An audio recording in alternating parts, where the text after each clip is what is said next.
different about today. Not louder and not more polished, just heavier. Because when you miss a moment, you don't just pick back up where you left off. You come back with intention. You come back with awareness. You come back ready to look a little deeper. And today, we're not just looking into the mirror as individuals, we're looking into the mirror as a country, the Mirror USA.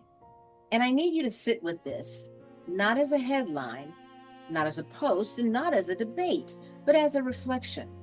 Because a mirror doesn't lie, it doesn't soften the truth, it shows you exactly where you are. So let's look. Let's go back. 1776. A nation is born on the idea that all men are created equal, and that was good. The belief, the vision, but at the very same time, there were people in chains. So even in our beginning, we were standing in contradiction. Good and not yet right.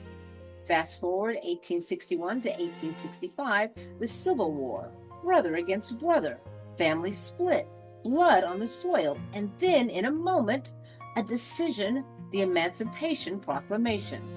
Freedom declared. That was better. Not perfect, not complete, but a step forward because we chose, in the moment, to correct something we knew was wrong. But then comes Reconstruction and what followed, Jim Crow laws, designed not to unite, but to divide. Separate schools, separate buses, separate water fountains. And if you really think about it, that wasn't just policy, that was pain passed down through generations.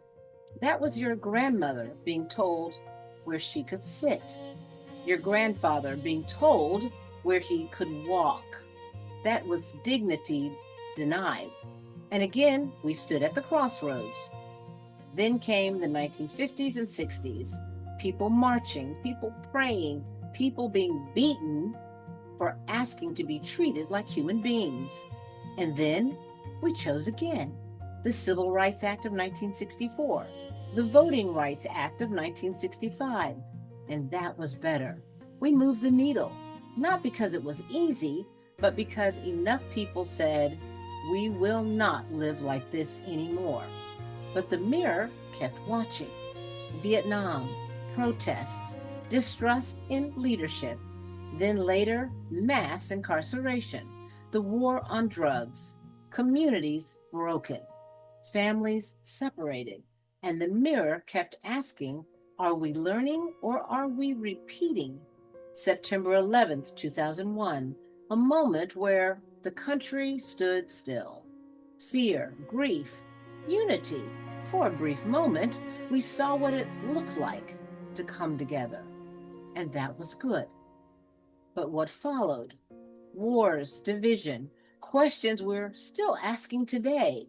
And now we're here, right now, in a time where information is everywhere, but understanding feels rare, where people are talking, but not always listening, where we are more connected than ever, and somehow more divided than we've ever felt.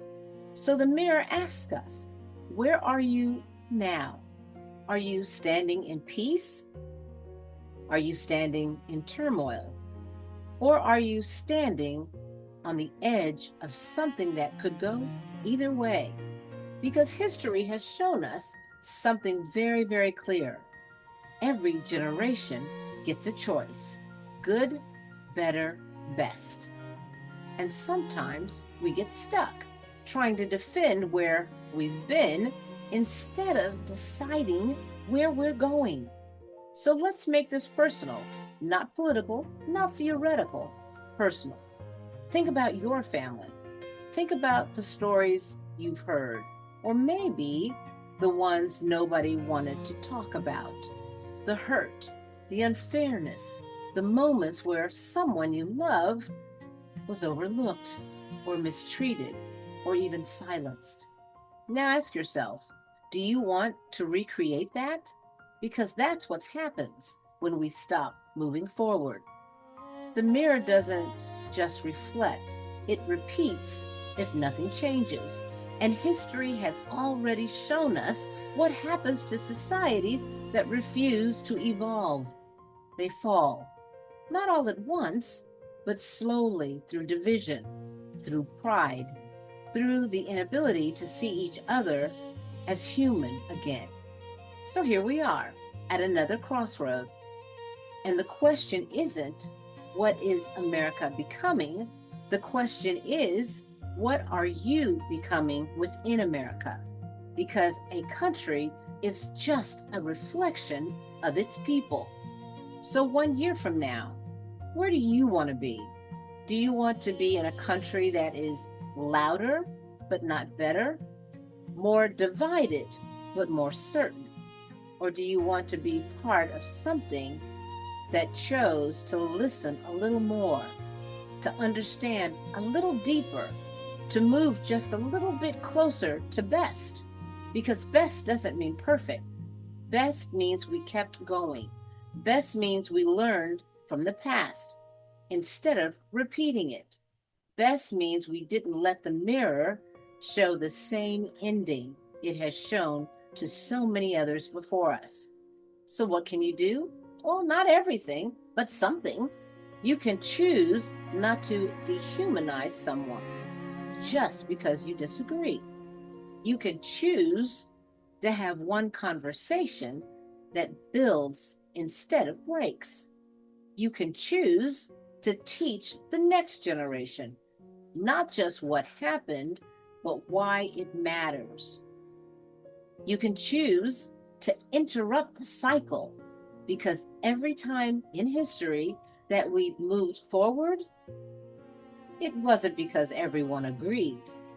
It was because enough people decided to do what was right. And now it's our turn. So as you look into the mirror, USA, don't just see the past. Don't just criticize the present. Decide who you're going to be in the reflection of the future. And I want to leave you with this, because history doesn't just live in textbooks, it lives in choices. And we've seen what happens when people stay silent. So listen carefully.